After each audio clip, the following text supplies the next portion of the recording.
Fala, galera do Cifra Clube! Eu me chamo Túlio Araújo e com o apoio da Torelli e da loja O Acústico, vamos apresentar um super curso de pandeiro. Gostou da ideia? Então dá o seu like no vídeo e aproveita para se inscrever no canal do Cifra Clube se você ainda não é inscrito. E se você quer ser avisado toda vez que sair um vídeo novo do nosso curso, é só ativar as notificações. Nessa primeira aula, eu vou contar para vocês um pouco da história desse instrumento tão rico e completo. O pandeiro é um instrumento que data de mais de 5.000 anos, tendo seus primeiros registros no Egito e na região da Turquia. Ele era tocado exclusivamente pelas mulheres, isso mesmo, em festas comemorativas da fertilidade. A forma de segurar era um pouco diferente, de maneira vertical, e não possuía as platinelas, que são esses pequenos pratos de metal. Ele chegou ao Brasil através dos portugueses e logo foi incorporado nos batuques e lundus do começo do século XIX, com a vinda definitiva da corte portuguesa ao Brasil. Hoje em dia, é possível ver o pandeiro em diversas manifestações culturais por todo o nosso país, como o choro, o samba, pagode, baião,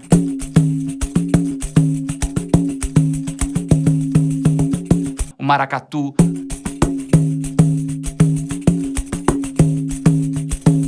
e frevo,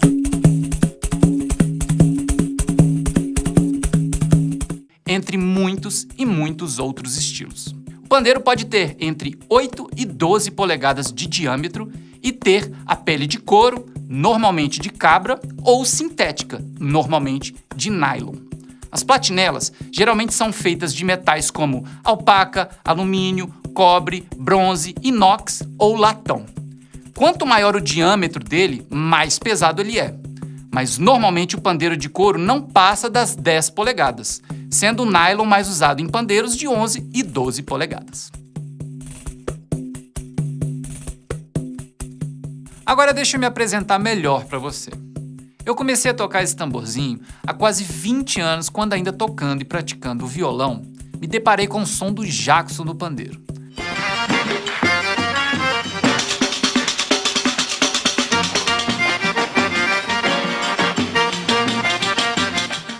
Aquilo foi arrebatador para mim, e desde então eu me dedico quase que exclusivamente aos segredos dele. Eu me lembro muito bem como foi difícil aprender os primeiros passos, pois não tínhamos YouTube, e tínhamos que aprender como podíamos.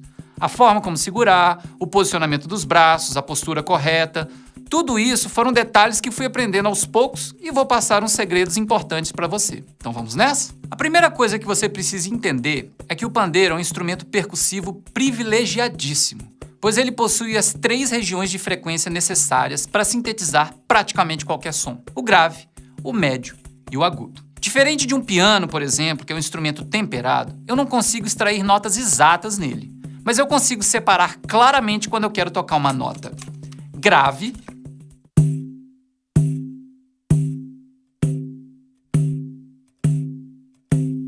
ou média ou aguda.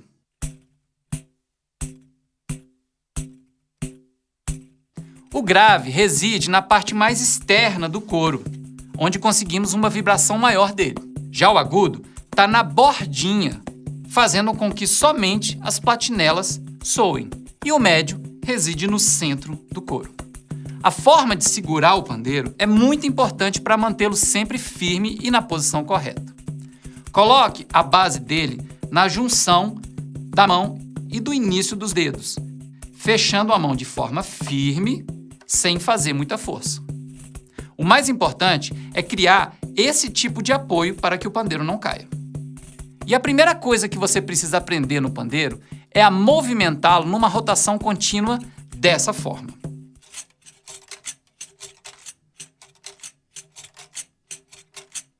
Isso é importantíssimo e essencial para avançarmos nas próximas etapas e aulas. Todo dia que você for pegar no instrumento, dedique ao menos 30 minutos do seu estudo somente para isso. Como eu falei, esse tipo de pandeiro é uma adaptação de um instrumento milenar que era tocado verticalmente e sem as platinelas. Ele ainda é muito tocado em países da Europa e do Oriente Médio, com nomes como adulfo e tamburello. Mas essa versão horizontal pode-se dizer que é uma criação brasileira. Nos Estados Unidos, por exemplo, eles têm o tambourine, que é chamado de panderola ou meia-lua aqui no Brasil. Lá, eles chamam esse nosso instrumento de Brazilian pandeiro. Em muitos dos estilos musicais brasileiros, o pandeiro pode ser encontrado como instrumento importante e essencial, mas é talvez no choro aonde ele se faz imprescindível. É quase impossível você ver uma roda de choro sem um pandeiro, não é mesmo? Mas mesmo assim, ele desempenha papéis fundamentais em escolas como o forró, o frevo, o maracatu e, obviamente, o samba. Quer uma dica muito legal? É importante você conhecer os mestres que abriram os caminhos para a evolução desse instrumento ao longo do tempo. Eu recomendo que você escute João da Baiana, Risadinha, Gilberto Dávila, Jorginho do Pandeiro e Marcos Suzano. Hoje, o pandeiro se transformou em um instrumento de síntese de ideias, deixando de desempenhar somente um papel específico de uma orquestração para assumir um papel principal, sintetizando uma ideia completa de um grupo. Isso se deve à versatilidade que ele possui ao conseguirmos extrair notas graves, médias e agudas ao mesmo tempo. O samba, por exemplo.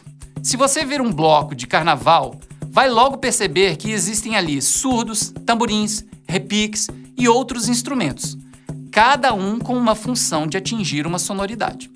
Os surdos, por exemplo, são responsáveis pelos graves e marcação da pulsação. Os tamborins já trabalham nas frequências mais médias e por aí vai.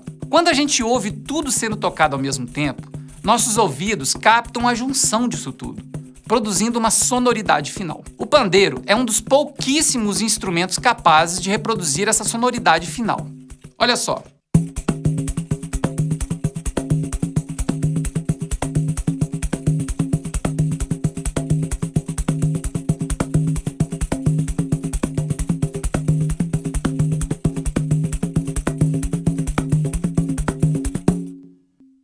Consegue perceber que, ao mesmo tempo, eu extraio os graves, médios e agudos? É muito legal, né? Isso acontece praticamente em todos os estilos. No forró, por exemplo, eu posso reproduzir a zabumba.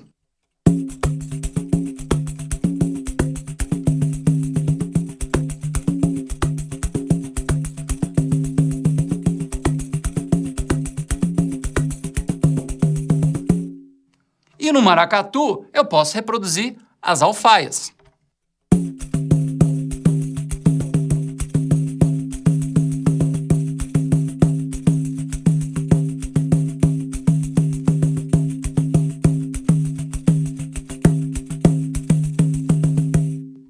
Ou seja, é um instrumento incrível e completo. Eu não canso de descobrir novas formas, técnicas e visões sobre esse tamborzinho mágico. Ele é realmente infinito. Depois que você praticar bastante os primeiros passos que eu te passei, é hora de entender as notações específicas para o pandeiro. Vamos começar a aplicar os toques, graves, médios e agudos em cada posição. Diferente do pandeiro de nylon, mais usado em rodas de samba e pagode, o pandeiro que eu tenho aqui é um pandeiro de couro, mais leve e que possibilita trabalhar o que eu chamo de reloginho. Ele consiste em manter essa rotação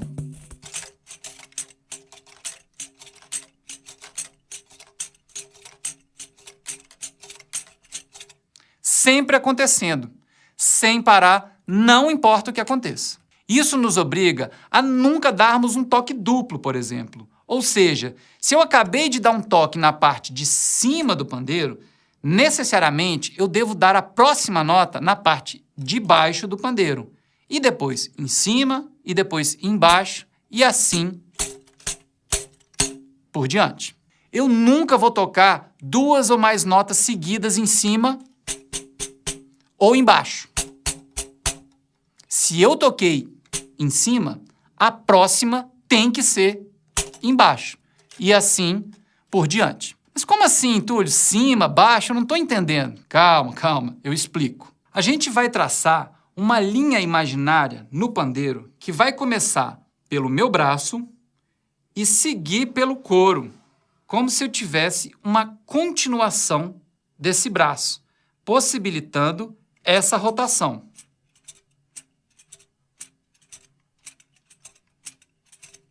Essa linha imaginária vai dividir a parte de cima do pandeiro e a parte de baixo do pandeiro.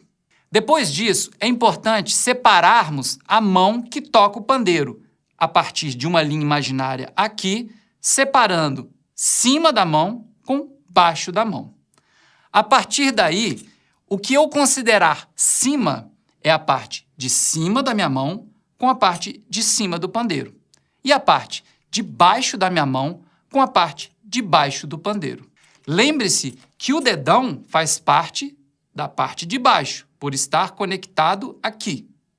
E as falanges do meu dedo são todas pertencentes à parte de cima. A partir daí, vamos extrair os 3 tipos de som: grave, médio e agudo, tanto em cima quanto embaixo. O grave embaixo, eu uso o dedão, que, como eu falei, faz parte da parte de baixo da minha mão, atacando na parte de baixo do pandeiro, mais na região do couro, bem aqui.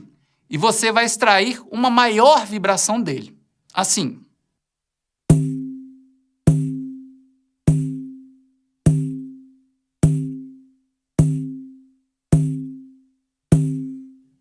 Já o grave em cima, como eu falei, não podemos combinar a parte de baixo da minha mão com a parte de cima do pandeiro.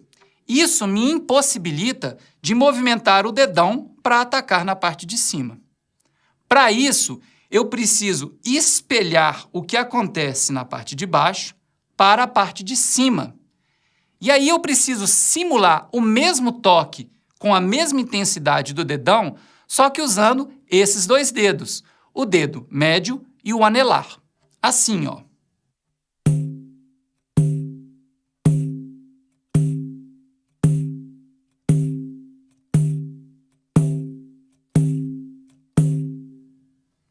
Agora o médio em cima. A gente pode perceber que todos os meus dedos fazem parte da parte de cima da minha mão, certo?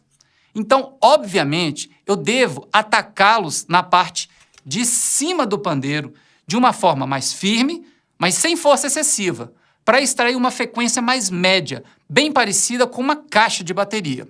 Olha só.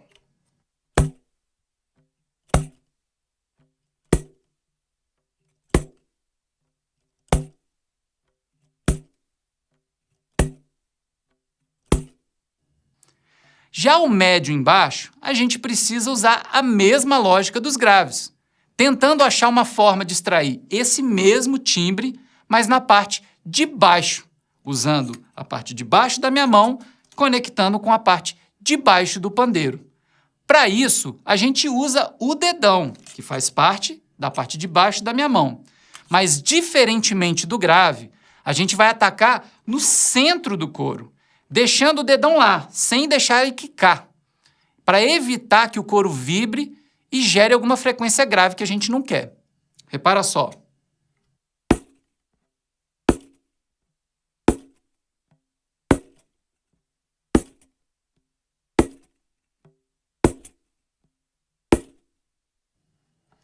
Agora os mais fáceis. O agudo em cima, na verdade, eu já mostrei para vocês.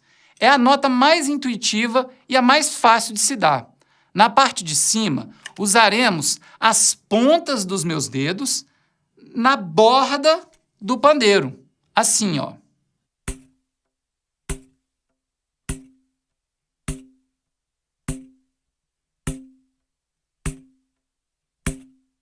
E para finalizar, o agudo embaixo, seguindo a mesma lógica, vamos extrair o mesmo timbre na parte de baixo do pandeiro, usando o pulso, bem na bordinha, dessa forma aqui.